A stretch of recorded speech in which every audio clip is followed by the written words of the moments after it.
ओम श्री विष्णुवे नमः। नमस्कार दोस्तों, आप सभी का स्वागत है हमारे यूट्यूब चैनल पावरफुल हिंदू धर्म में। अब तक हमने आषाढ़ महात्मा में कथा अध्याय 1 से लेकर कथा अध्याय 26 का रसपान किया है। आज हम आप सभी को आषाढ़ महात्मा में कथा अध्याय 27 का रसपान कराएंगे, जिसमें वर्णन है भगवान श्री नारायण की महिमा, योगों का परिचय, प्रलय के जल में मार्कंडेय जी को श्री हरि भगवान के दर्शन तथा भगवान की नाभि से कमल की उत्पत्ति।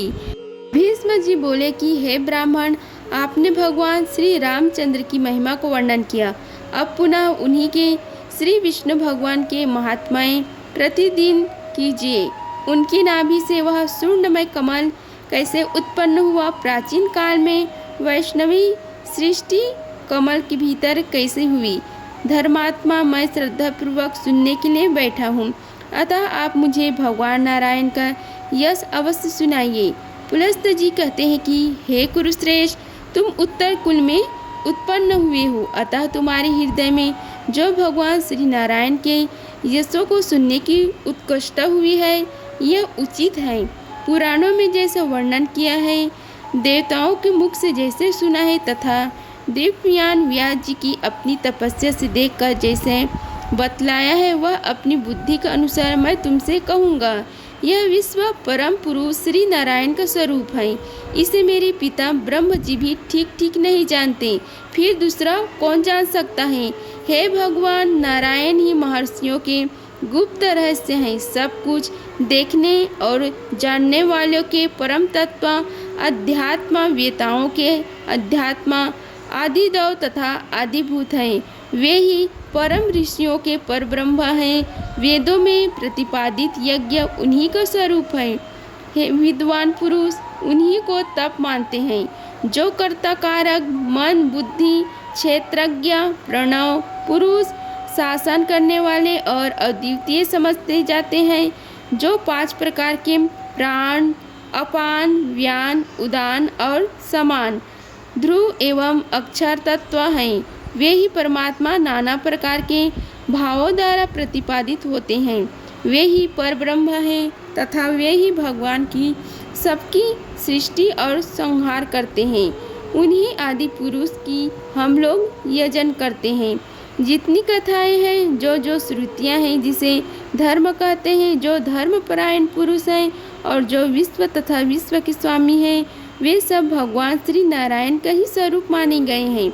जो सत्य है, जो मिथ्या है, जो आदि मध्य है और अंत में है, जो सीमा रहित भविष्य है, जो कोई चर अचर प्राणी है तथा इनके अतिरिक्त भी जो कोई वस्तु है, वह सब पुरुषोत्तम नारायण ही है। कुरुनंदन 4000 दिव्य वर्षों तक सतयुग कहा गया है। इसकी संध्या और संध्यांश 800 वर्षों के माने गए हैं। उस युग में धर्म अपने चारों चरणों से मौजूद रहता है और अधर्म एक ही पैर से स्थित होता है। उस समय सब मनुष्य स्वधर्म परायण और शांत होते हैं। सतयुग में सत्य, पवित्रता और धर्म की वृद्धि होती है। श्रेष्ठ पुरुष जिसका आचरण करते हैं, वही कर्म उस समय सबके द्वारा किया गया और कराया जाता है। हे राजन, सतयुग में जन्मतः धार्मिक अथवा नीच कुल में उत्पन्न सभी मनुष्यों का ऐसा ही धर्म अनुकूलन बर्ताव होता है। त्रेता युग का मान 3000 दिव्य वर्ष बतलाया गया है। उसकी दोनों संध्याएं 600 वर्षों की होती हैं। उस समय धर्म 3 चरणों से और अधर्म 2 पदों से स्थित रहता है। इस युग में सत्य एवं चौथ का पालन तथा यज्ञ यज्ञादि का अनुष्ठान होता है। त्रेता में चारों वर्णों के लोग केवल लोभ के कारण विकार को प्राप्त होते हैं। वर्ण धर्म में विकार आने से आश्रमों में भी दुर्बलता आ जाती है। यह त्रेता युग की देव निर्मित विचित्र गति है। द्वापर 2000 दिव्य वर्षों का होता है। इनकी संध्याओं का मान 400 वर्ष का बतलाया जाता है। उस समय प्राणी रजोगुण से अभिभूत होने के कारण अधिक अर्थपरायण, सर दूसरों की जीविका का नाश करने वाले तथा शूद्र होते हैं। द्वापर में धर्म 2 चरणों में और अधर्म 3 पदों से स्थित रहता है। दोनों संध्याओं सहित कलिक युग का मान 1200 दिव्य वर्ष है। यह क्रूरता का युग है। इसमें अधर्म अपने चारों पदों से और धर्म एक ही चरण से स्थित रहता है। उस समय मनुष्य कामी, तमोगुणी और नीच होते हैं। इस युग में प्रायः कोई साधक, साधु और सत्यवादी नहीं होता। लोग नास्तिक होते हैं। ब्राह्मणों के प्रति उनकी भक्ति नहीं होती। सब मनुष्य अहंकार से वशीभूत होते हैं। उनमें परस्पर प्रेम प्रायः बहुत ही कम होता है।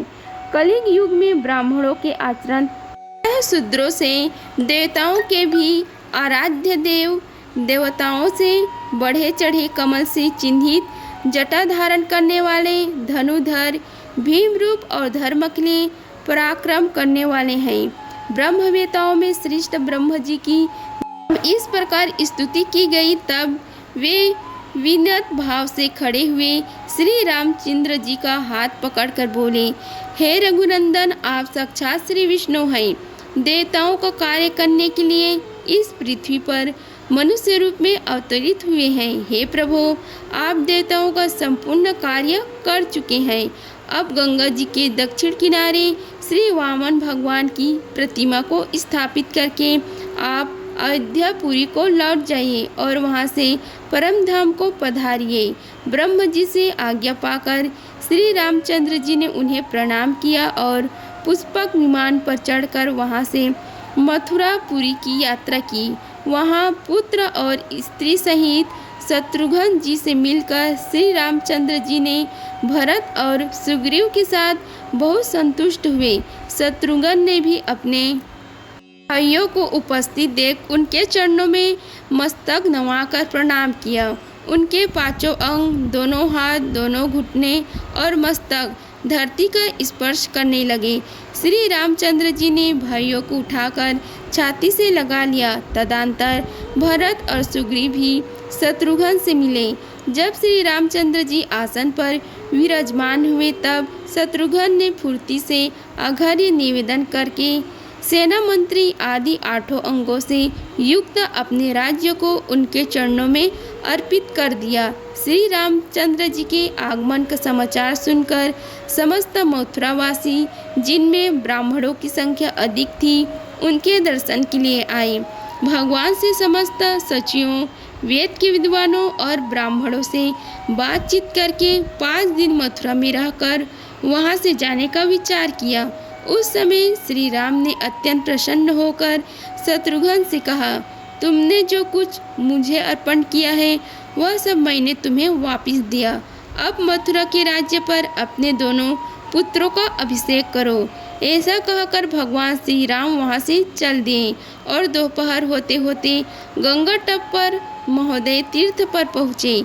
वहाँ भगवान वामन जी को स्थापित करके वे ब्राह्मणों एवं भावी राजाओं से बोले, यह मैंने धर्म का सेतु बनाया है जो ऐश्वर्य और कल्याण की वृद्धि करने वाला है। समय अनुसार इसका पालन करते रहना चाहिए।